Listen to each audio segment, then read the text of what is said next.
آئینہ ہے روزانہ آئینہ دیکھا کرو۔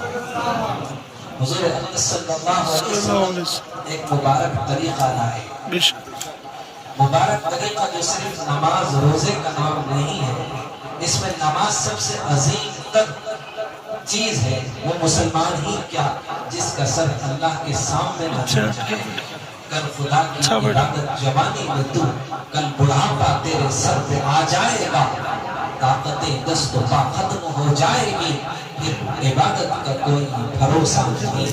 وہ مسلمان عورت کیا، مسلمان عورت ہے جس کا ماتھا زمین پر نہ ٹکتا ہو، وہ عورت ہی کیا جس کا سر رب کے سامنے نہ جھکے۔ میں مرد کیا، مسلمان مرد ہے جس کی پیشانی رب کی بارگاہ اقدس میں نہ جھکے۔ وہ تو دعویٰ ہی کرے مسلمان ہونے کا، لیکن وہ مسلمان ہی نہیں جس کا سر اور جس کا ماتھا اللہ کے سامنے کیا کہتے ہیں نہ جھکے۔ اور یاد رکھو جو سر اللہ کے سامنے نہ جھکے وہ ذلیل اور خوار ہو جائے گا۔ ہم چاہتے ہیں کہ حضرت محمد مصطفیٰ صلی اللہ علیہ وسلم والا ہر طریقہ ہماری زندگیوں میں آ جائے۔ جب اذان ہو تو یہ سارے بازار بند ہو جائے، سب بھاگ رہے ہوں مسجدوں کی جانب، عورتوں کی ہانڈیاں چولہوں سے اتر جائے اور کچی ہی ہانڈی وہ رکھ دی جائے، ہاتھ رکھ جائے، برتن دھونے والے اور کپڑے دھونے والے اور پورا کام کاج سب چھوڑ دے اور وہ کہیں لبیک یا اللہ ہم حاضر ہیں، لبیک یا اللہ ہم حاضر ہیں، اور دیوانوں کی طرح ہم دوڑے مسجدوں کی طرف۔ عورتیں سارا کام کاج چھوڑ دے اور فوراً وضو کر لے، مصلی بچھائے، مؤذن نے آواز دی تھی حیان الفلاح، اور کامیابی کی طرف، حیان الصلاح کہا کہ اور نماز کی طرف، پھر کہا حیان الفلاح، اور کامیابی وہ نہیں ہے جو تم کر رہے ہو۔ برتن بعد میں بھی دھو سکتے ہیں، پکانا بعد میں بھی ہو سکتا ہے، گھر کا کام کاج بعد میں ہو سکتا ہے، یہ وقت ڈل جائے تو پھر شیطان تمہیں کیا کہتے ہیں وہ اللہ کے سامنے اور اس کے جناب میں سب ٹکنے نہیں دے گا۔ تو اس لیے جب ہمارے سر اللہ کے سامنے جھک جاتے ہیں تو ہماری زندگیوں میں برکتیں آ جاتی ہیں، ہماری زندگیوں میں سکون آ جاتا ہے، ہمارے گھروں میں راحت آ جاتی ہے۔ ہمیں بیماریاں ضرور آتی ہیں لیکن وہ بیماریاں اللہ تعالیٰ کی طرف سے آزمائش بن کر آتی ہیں، امتحان بن کر آتی ہیں، اور جب اللہ تعالیٰ ہم کو آزماتا ہے اور امتحان لیتا ہے تو پھر اپنے جانب اپنے مسلح پر بلاتا ہے اور سجدہ کر کر اپنے کو منوانا سکھاتا ہے، یعنی وہ سر رب کے سامنے جھکنا جھکے تو پھر در در کی ٹھوکریں اب اسے مقدر بنا دی جاتی ہیں۔ جب رب کے سامنے جھک جاتا ہے تو کسی اور کے سامنے جھکنا اور اسے شرمندہ ہونے کی ضرورت نہیں پڑتی ہے۔ یہ جنت کا راستہ ہے، یہ جنت کا راستہ ہے۔ اتنی بڑی بدقسمتیں ہیں کہ سینکڑوں لوگ اللہ کے سامنے سر جھکانے سے جاتے دور ہو جاتے ہیں۔ جب اللہ کے سامنے سر جھک جاتا ہے تو سارے بگڑے ہوئے کام بدل جاتے ہیں۔ رابعہ بصری رات کو غسل کرتی اور کپڑے بدل کر خوشبو لگا کر اپنے شوہر کے پاس آتی اور کہتی کہ آپ کو میری ضرورت ہے، تو وہ کہتے کہ ضرورت نہیں ہے، تو پھر کہتی کہ مجھے اجازت دیجیے کہ میں اپنے روٹھے ہوئے رب کا منا لوں، میں اپنے ناراض ہم خدا سے راضی کر لوں۔ پھر اس کے بعد وہ مصلی بچھاتی ہے اور ساری رات سجدہ میں رہ کر اپنے اللہ کو منواتی ہے، ناراض خدا کو راضی کرنے کے لیے ساری رات سجدے میں گزارتی ہے۔ حضرت امام شافعی رحمۃ اللہ علیہ کی بیٹی ساری رات عبادت کرتی، دن بھر روزہ رکھتی۔ امام شافعی کہتے کہ بیٹی دن بھر روزہ رہتی ہو اور رات بھر عبادت کرتی ہو، طبیعت میں نقاہت اور کمزوری آ جائے گی، یعنی رات کا کوئی حصہ سو جایا کر۔ تو بیٹی کہتی ہے کہ ابا جان سونا چاہتی ہوں، نیند بھی آتی ہے، بستر بچھاتی ہوں، تکیے پر سر رکھتی ہوں، اچانک دل میں خیال آتا ہے کہ میری رات اس بسترے پر ہوگی یا لاکھوں من مٹی کے نیچے ہو جائے گی۔ بس موت کا یہ تصور، بسترا اٹھاتی ہوں، پھینک دیتی ہوں، پھر مصلی بچھا کر اپنے رب کو منواتی ہوں۔ بھری جوانی میں رابعہ بصری کے خاوند فوت ہو گئے، نکاح کا جب وہ انتقال کر گئے تو اس زمانے کے حضرت حسن بصری بہت بڑے بزرگ گزرے ہیں، بڑے حسین تھے، بڑے خوبصورت تھے، اور علم نے بہت کچھ ان کو عطا کیا تھا۔ سلسلے چشتیہ، قادریہ، نقشبندیہ، سہروردیہ، یہ چاروں سلسلے جا کر حسن بصری سے ملتے ہیں اور حسن بصری کا سلسلہ جا کر حضرت علی سے ملتا ہے۔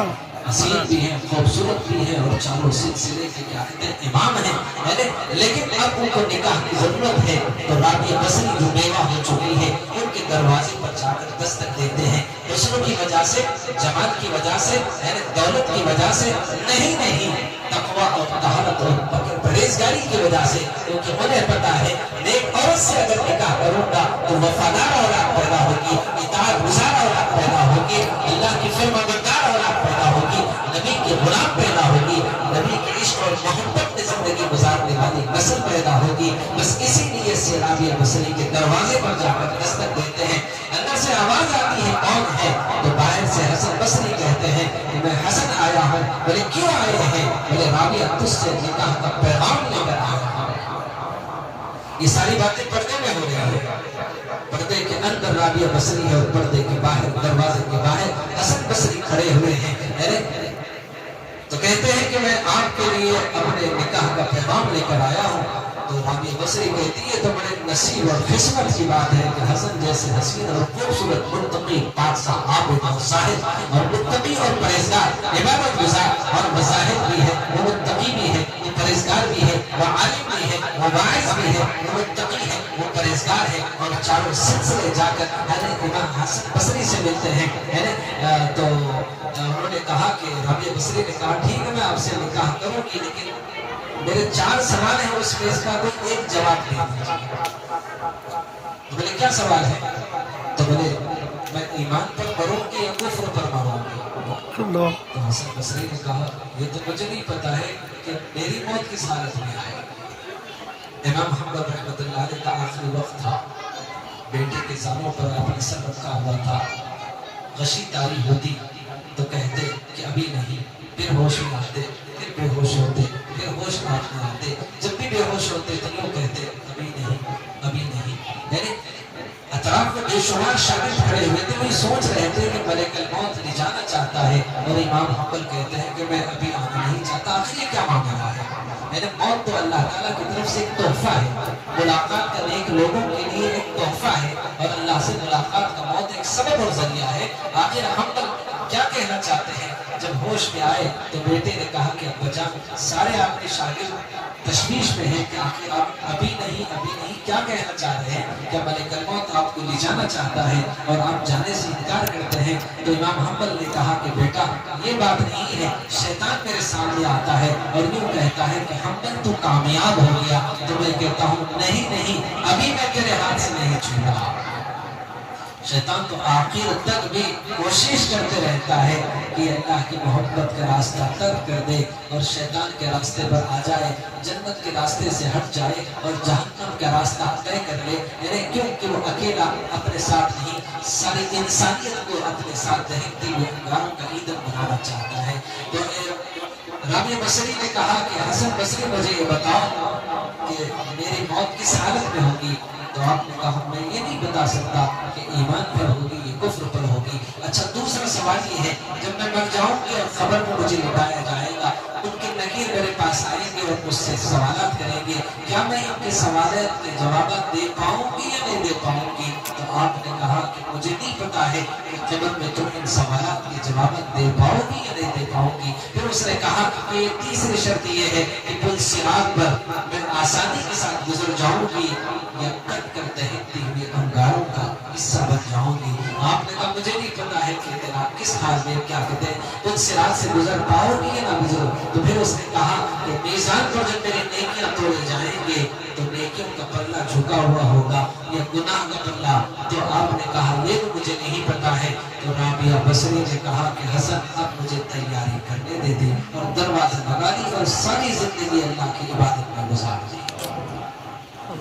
لیکن رابعہ بصری بننے کے لیے نکاح شرط ہے، اور رابعہ بصری کا وہ تقویٰ تھا کہ وہ بیوگی کے بعد کیا کہتے ہیں اللہ کی معرفت اور محبت میں غرق ہو کر زندگی گزاری۔ اس سے پہلے وہ شادی شدہ تھی، بیوگی کے بعد اللہ کے عشق اور محبت میں ایسے ڈوب گئی کہ یاد میں تیری سب کو بھلا دوں، کوئی نہ مجھ کو یاد رہے، تجھ پر سب گھر بار لٹا دوں، خانہ دل آباد رہے۔ اللہ کی عشق اور محبت میں یہ حال تھا، جدھر دیکھوں جہاں دیکھوں وہی جلوہ نما تو ہے، یہ محبت تھی، لیکن اگر کوئی اللہ کی محبت کی خاطر کوئی نوجوان لڑکی اگر نکاح کو ترک کرے تو وہ کبھی متقی نہیں بن سکتی ہے. کوئی مرد نکاح کے بغیر متقی نہیں بن سکتا ہے. اسے متقی بننے کے لیے، اسے پرہیزگار بننے کے لیے، اسے معرفت کی منزلوں کو طے کرنے کے لیے، اسے اللہ کی محبت کے عشق کے منزلوں کو طے کرنے کے لیے،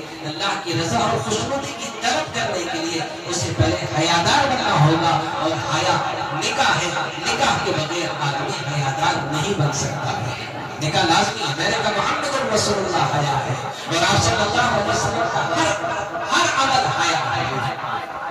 اس کے بغیر کیا کہتے ہیں لا الہ الا اللہ کا اقرار مردود ہے. ایمان ہی نہ مکمل ہے جب تک کہ حیا تمہارے اندر نہ ہو. اور حیا کو جز قرار دیا ہے. جو نبی سے جڑ جائے وہ خدا سے جڑ گیا ہے. جو نبی سے ٹوٹ جائے اب خدا سے اس کا کوئی واسطہ نہیں. ساری زندگی لا الہ الا اللہ کہے وہ جنت کا حقدار نہیں بن سکتا ہے. جنت کا حقدار بننے کے لیے محمد رسول اللہ کو اسے ویزا لگانا ضروری ہے.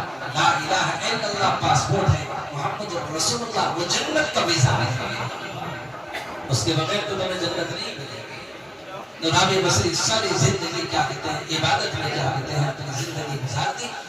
تو ہمیں بھی اللہ تعالیٰ کی محبت کے راہ پر چلنے کے لیے نبی کی اطاعت اور اتباع کرنا ضروری ہے. اور متقی بننے کے لیے نکاح کرنا ضروری ہے. اور نکاح کے بعد نبی والی زندگی ہمارے نکاح والی زندگی میں اگر شامل ہو تو پھر وہ نکاح ہمیں جنت میں جانے کا سبب اور ذریعہ بنے گا. ورنہ نکاح کے بعد نبی والی اگر زندگی نہ ہو تو پھر سمجھ لو کہ نکاح کے ساتھ اب ہمیں جنت کا راستہ نہیں ملے گا جب تک کہ نبی والی زندگی ہر موڑ پر میرے محبوب مصطفیٰ صلی اللہ علیہ وسلم نے ہماری رہبری کیا ہے، رہنمائی کیا ہے. اس رہنمائی کے ذریعے سے ہمیں جنت کا راستہ بتایا ہے. تو ہر عمل کے اندر کیا کہتے ہیں حضور صلی اللہ علیہ وسلم کی زندگی آ جائے. اللہ تعالیٰ ہمیں وہ زندگی عطا فرما دے جو زندگی بندگی ہو، اور وہ بندگی ہمیں عطا فرما دے جو اللہ کی رحمت اور محبت کے قریب کر دے. اور ہمارے اندر اللہ تعالیٰ وہ اعمال عطا فرمائے جو عمل ہمیں کیا کہتے ہیں جنت کا راستہ دکھائے. اور جنت میں جانے کے لیے حضور صلی اللہ علیہ وسلم کی اطاعت اور اتباع ضروری ہے. بایزید بستامی رحمۃ اللہ علیہ یعنی اللہ کے بہت مقرب اور نیک اور صالح کیا کہتے ہیں بندے ہیں. میں نے ان سے ملاقات کرنے کے لیے ان کا مرید اپنے گھر سے نکلا اور ایک دن دو دن تین دن کا سفر کیا.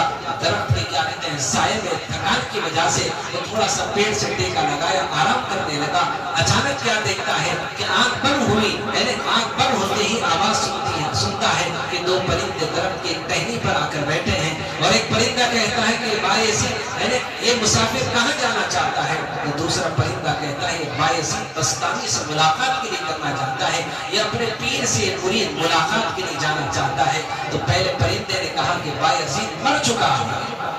جیسے ہی آواز کانوں میں پڑی اچانک نیند ہوشیار ہوئی اور اس کے بعد وجود کے اندر لرزہ طاری ہو گیا. 3-4 دن کی کیا کہتے ہیں سفر کی تھکان اور دوسرے شیر سے ملاقات اور شیر کے انتقال کی خبر اس کے وجود کے اندر ایک لرزہ پیدا کر دیا. کپکپاہٹ پیدا ہو گئی، پسینے نکل گئے. اب سوچ میں متفکر ہو گیا کہ اب کروں کیا؟ واپس گھر پہنچوں یا شیر کے کیا کہتے ہیں اس شہر کی طرف پہنچ جاؤں؟ اگر شیر ملاقات نہ ہو سکی کم سے کم ان کے مزار پر جا کر فاتحہ تو پڑھ دوں. بس فوراً وہاں سے اٹھا اور آگے سفر طے کرتا رہا یہاں تک کہ اس شہر میں پہنچا جہاں پر یہ بایزید بستامی رحمۃ اللہ علیہ رہتے ہیں. وہاں پہنچ کر لوگوں سے پوچھا تو لوگوں نے کہا وہ تو حیات ہیں، وہ زندہ ہیں. حضرت کے پاس پہنچا اور دروازے کو دستک دیا. حضرت نے جب دروازہ کھولا اور حضرت سے ملاقات کی اور جو ضروری اور اہم باتیں حضرت سے کیا کہتے پوچھنا تھا اور بات کی اور واپس جانے لگا. اچانک جو پرندوں کی بات یاد آئی فوراً لوٹا اور کہا کہ حضرت معذرت خواہ ہوں، میں نے سنا کہ انسان میں دیکھتا ہوں کہ انسان جھوٹ بولتا ہے، کہ پرندے بھی جھوٹ بولتے ہیں. آپ نے کہا کیا بات ہے؟ بولے میں سفر کرتے ہوئے آپ کی جانب چل رہا تھا، ایک درخت کے سائے میں جب میں سو گیا تو دو پرندے کیا کہتے ہیں آپس میں بات کر رہے تھے. گہری نیند میں تھا لیکن ان پرندوں کی آواز جب میرے کانوں سے ٹکرائی اور ایک پرندے نے کہا کہاں جا رہے ہیں؟ تو بایزید سے ملاقات کے لیے جا رہا ہے. تو دوسرے پرندے نے کہا بایزید تو مر چکا ہے. کیا بات ہے حضرت؟ یہ پرندے آپ کے تعلق سے جھوٹ کیوں بول رہے تھے؟ حضرت نے کہا کس دن کا واقعہ ہے؟ تو میں نے ہفتے کے دن نکلا تھا، ہفتہ اتوار پیر منگل کے دن